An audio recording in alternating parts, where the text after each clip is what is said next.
Hey guys, আজকের ব্লগটা আমি বাগানে কাঠ করানো থেকে শুরু করে দোকানে মাল কিনতে যাওয়া এই সবকিছু দেখানোর মাধ্যমে স্টার্ট করছি। তাই আমাদের মুদিখানার দোকানে মশলার সব সরঞ্জাম কেনা কমপ্লিট হয়ে গেলে আমরা সোজা চলে আসি মুরগির দোকানে। আর এখানে এসে দেখি আমার বন্ধু নিজেই মুরগি বের করা স্টার্ট করে দেয়। এরপর সন্ধ্যেবেলা এইসব সরঞ্জাম নিয়ে আমি আমাদের পিকনিক স্পটের ওখানে যেতে থাকি। আর স্পটে পৌঁছে দেখছি রান্না বান্না অলরেডি স্টার্ট হয়ে গেছে। আর যে যার মতো সবাই একটা করে কাজ বেছে নেয়। একজন রান্না, একজন কোটাকুটি করা, একজন রসুন ছাড়ানো, একজন পেঁয়াজ ছাড়ানো, যে যার নিজের মতোই কাজ বেছে নিয়েছিল।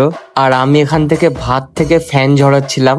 আর ভাতের পরেই আমাদের এখানে পকোড়া রান্না স্টার্ট হয়ে গেছিল। আর ফাইনালি আমাদের পকোড়াটা এমন লাগছিল আর খেতেও খুব টেস্টি লাগছিল, তাই নিমেষের মধ্যেই আমরা সব শেষ করে ফেলি। তাই সবশেষে আমাদের এখানে কড়াইতে মাংস ঢেলে দেওয়া হয়। আর মাংস রান্না কমপ্লিট হয়ে গেলে মাংসর কালারটা এমনই দেখাচ্ছিল। আর এই যে হচ্ছে আমাদের রাইস।